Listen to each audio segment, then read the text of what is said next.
My friends, my brothers and sisters, history is not shaped by the silence of the oppressed, but by the courage of those who dare to speak truth to power. Today, I stand before you not to provoke, not to insult, but to illuminate, to awaken minds to the quiet strength of a proud nation, India. When a man arrives with arrogance, expecting to be praised for ignorance, and meets a people rooted in wisdom, resistance becomes inevitable. It is not a slap of hatred, but a slap of dignity, a refusal to kneel before falsehood, a stand for sovereignty, justice, and mutual respect. India does not slap with violence. India slaps with silence, with tradition, with intellect, and with its unbreakable spirit. And every time arrogance returns, it is humbled again. Let us examine why a nation, rich in history and humanity, refuses to bow not just to one man, but to the very idea of domination itself. India is a land that has always placed the highest value on human dignity, not just for itself, but for all those who step on its soil. The soul of this nation has been shaped not by conquest or wealth, but by the principles of tolerance, non-violence, and mutual respect. When anyone, no matter how powerful, arrives with arrogance in their heart and disregard on their tongue, they do not encounter submission. They encounter quiet resistance, clothed in the dignity of centuries-old values. India has hosted kings, emperors, revolutionaries, saints, and scholars, and in all that time the one constant it has demanded is respect for its culture, its people, and its moral compass. It is not in the Indian nature to meet pride with pride, nor respond to insults with retaliation. Instead, India holds a mirror to those who come in arrogance. It does not bow to political showmanship or loud proclamations. The Indian people are patient observers, and they notice when a visitor's presence feels more like a performance than a partnership. This is not about party politics or foreign policies. It is about attitude. When Donald Trump arrives with a tone that suggests superiority or attempts to speak over the voice of Indian identity, it is not the government alone that reacts. It is the people, and their reaction is not violent. It is calm, deliberate, and deeply rooted in national pride. India does not forget the sacrifices it has made for freedom. It does not forget the chains it has broken to stand tall on the world stage. So when a leader like Trump, known for his transactional mindset and often divisive rhetoric, walks into the heart of this ancient land expecting applause simply for being who he is met instead with silence and skepticism. India does not reject Trump the person. It rejects Trump the attitude. It rejects the idea that friendship should come at the cost of self-respect. It rejects the notion that being powerful gives one the right to disregard the feelings, the voice, and the values of another nation. This subtle rejection is India's slap, not physical, not angry, but powerful nonetheless. It is the slap of a proud civilization that refuses to be patronized, the slap of a country that teaches that strength is not measured in military might or media moments, but in the way one upholds the dignity of others while standing firm in their own. The world may see handshakes and headlines, but the soul of India speaks through its quiet refusal to compromise what it holds sacred, its dignity. India is a civilization built on thousands of years of knowledge, culture, and spiritual insight. Its strength does not come from military force or political bluster, but from the quiet confidence of a people who understand the deeper meaning of life and power.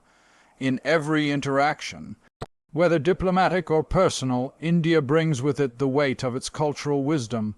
When foreign leaders arrive with nothing but performance, spectacle, or inflated egos, they are often surprised to find that such showmanship carries little influence here. India sees beyond the surface. It listens beyond the words, and when it finds emptiness behind the performance, it does not respond with applause, it responds with stillness.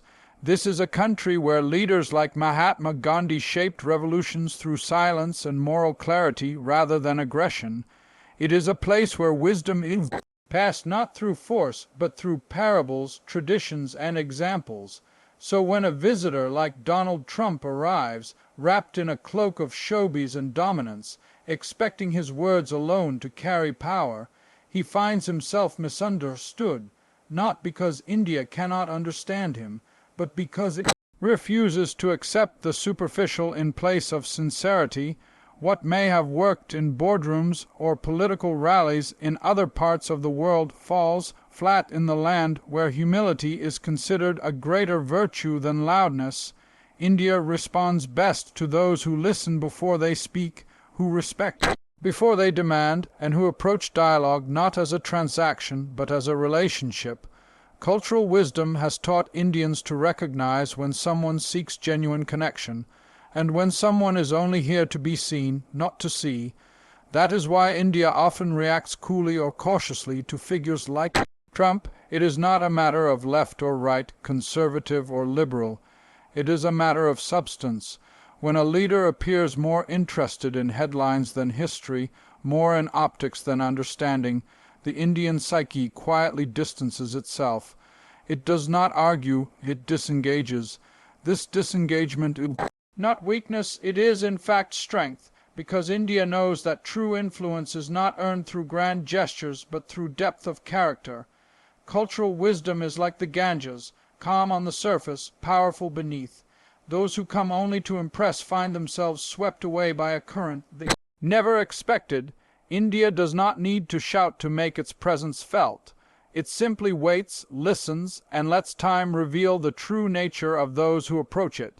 And time, as always, reveals who carries wisdom, and who carries only noise. In the presence of cultural wisdom, political showmanship looks shallow. In the face of spiritual grounding, ego becomes irrelevant. That is why every time a leader like Trump visits with an air of superiority or superficial charm, India does not respond with open arms. It responds with discerning eyes and measured steps. The land of sages and scholars sees through the performance, and though it may smile politely, its heart reserves honor only for those who respect its depth. India has always opened its arms to the world, extending warmth and hospitality to those who visit its shores. The principle of Atithi Devo Bhava, the guest is like God, is not a slogan but a deep-rooted cultural belief that defines how India receives those who come from afar. However, this hospitality is not blind. It is built on mutual respect, not submission. India is a generous host, but it expects its guests to recognize the value of its traditions, its struggles, and its sovereignty. When someone enters India with genuine curiosity and respect, they are welcomed with open hearts. But when a visitor arrives with disregard for its values, no amount of smiles or staged spectacles can mask the undercurrent of disappointment. This is what often happens when figures like Donald Trump visit. The grandeur of the events, the loud speeches, the mass gatherings, they may create a moment of media attention, but they do not reflect the true feelings of the people. India sees beyond the parade.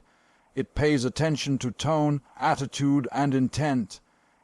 It is not impressed by showmanship that lacks understanding or empathy. While Trump may believe that his style of bold statements and aggressive charm wins favor everywhere, India reacts differently.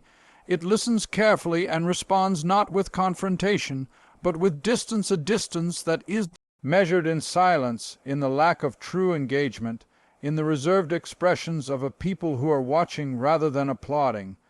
The Indian people do not forget their past.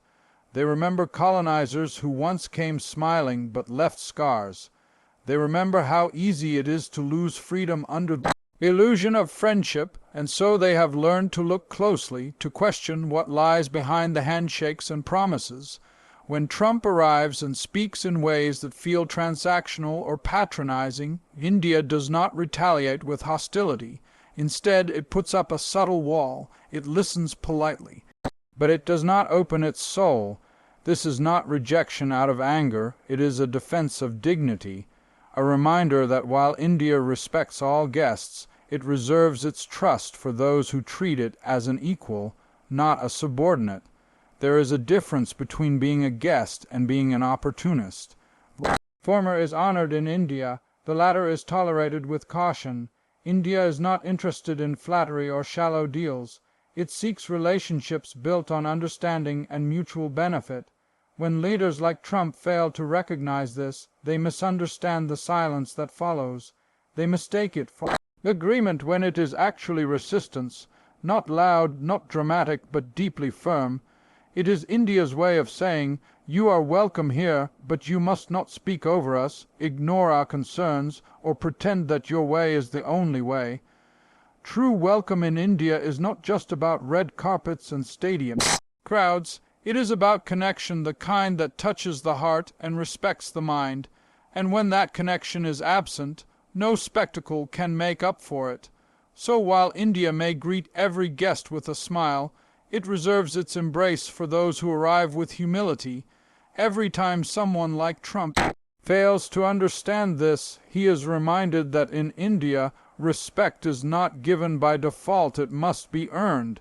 India is a nation that has fought long and hard to protect its sovereignty.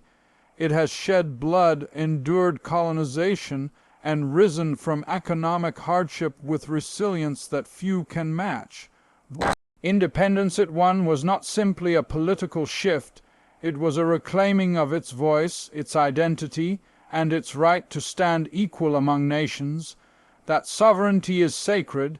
It is not something to be negotiated at the table of global power, nor is it something that can be bought by flattery or threatened into compliance. India may cooperate, trade, and align with other powers, but it never compromises on the foundation of its freedom. When a leader like Donald Trump arrives with an attitude that suggests he can dictate terms, dominate conversations, or reduce partnerships transactions, he misreads the Indian spirit entirely. India is not a client state, nor is it interested in becoming anyone's pawn in a larger geopolitical game. It has the wisdom to build strategic ties, but also the clarity to walk alone when its principles are at risk. India does not reject partnerships, but it demands they be rooted in equality. When any foreign leader, no matter how influential, arrives with the intention of imposing rather than collaborating, India responds with restraint, but not submission. India's refusal to be swayed by aggressive diplomacy is not arrogance. It is a quiet assertion of its hard-earned right to choose its own path. Even during Trump's presidency, when pressure was applied to align with certain global policies, or when expectations were set for India to comply without question, the country did not yield. It listened, responded politely, but stood firm. India does not react with fanfare to those who try to assert dominance. It responds with calm resistance, often expressed not through confrontation, but through non-compliance, delayed decisions, or firm reiteration of national interest. This is the subtle but powerful way India slapped back, not with insults, but with a refusal to be moved by intimidation or charm. It protects its borders, its policies, and its internal affairs with the same conviction it once used to break colonial chains. Leaders like Trump, who are used to dictating terms, often misunderstand this as defiance or disrespect, but it is simply India exercising its rightful independence. A truly sovereign nation does not allow others to define its future, and India, aware of its place in history and its responsibility to its people, will never surrender its autonomy for the sake of temporary political gain. This determination is rooted in the memory of past exploitation. India knows what it means to lose control of its narrative, and it has sworn never to let that happen again. Every treaty, every handshake, every state visit is filtered through that lens. When Trump comes to India expecting quick deals, public praise, or unquestioning alignment, he finds instead a wall of quiet strength, not coldness, but clarity, not hostility, but self-respect. India may engage with the world, but it will never give up the right to stand on its own terms. That is the lesson every leader must learn when they walk through its gates, not just Trump, but anyone who believes that power is permission to override principle. Power is often mistaken for volume. In many places, leaders assert dominance by speaking the loudest, commanding the spotlight, and drowning out every opposing voice. But India holds a different view. True power in the Indian tradition is not measured by the strength of one's voice, but by the depth of one's silence. It is not about how much one says, but how firmly one stands in what is right. This belief, deeply rooted in India's spiritual and cultural foundation, makes it immune to the theatrics of ego and empty rhetoric. That is why, when someone like Donald Trump arrives, armed with bold statements and dramatic gestures, India does not respond with similar theatrics. Instead, it responds with something far more unsettling to arrogance: calm, dignified silence. Throughout history, Indian leaders, from sages to statesmen, have led by example, not by noise. Mahatma Gandhi did not need microphones or grand speeches to bring down an empire. His power came from conviction, humility, and a quiet refusal to accept injustice. That legacy still lives in the Indian consciousness. The people recognize noise for what it is, a distraction, and when Trump visits, often more focused on optics than substance, the Indian response is reflective, not reactive. It observes, it listens, and it chooses its words carefully. There is no rush to impress, no desire to flatter. That restraint, mistaken by some as indifference, is in fact an assertion of confidence. Trump's approach to leadership often relies on commanding attention, but India does not give attention where it is not earned. It is not swayed by celebrity status or grandstanding. It understands that loudest voice is not always the truest, and the most dramatic arrival does not always bring the most value. In that space, India asserts a quiet resistance. It does not challenge with aggression. It lets the imbalance of energy speak for itself, and in that stillness, Trump's attempts at dominance often collapse under their own weight. This posture is not passive, it is powerful. It is the strength of a nation that knows its worth and has nothing to prove. India does not seek validation from global powers, nor does it depend on their approval. That independence, that unshakable self-respect, sends a clear message. India is not a stage for others to perform on. It is a sovereign country with its own voice, and it chooses when and how to use it. When Trump expects echo chambers, he finds thoughtful silence. When he anticipates admiration, he meets measured diplomacy. That is the Indian way, not to shout down arrogance, but to outlast it. The world is beginning to learn that true leadership is not about dominating a room, but commanding respect without demanding it. India embodies that principle. It speaks with its actions, its culture, and its integrity. It does not chase headlines. It upholds truth. So when leaders like Trump arrive expecting applause for presence alone, India reminds them, in the most dignified way possible, that respect cannot be demanded by volume. It must be earned through character.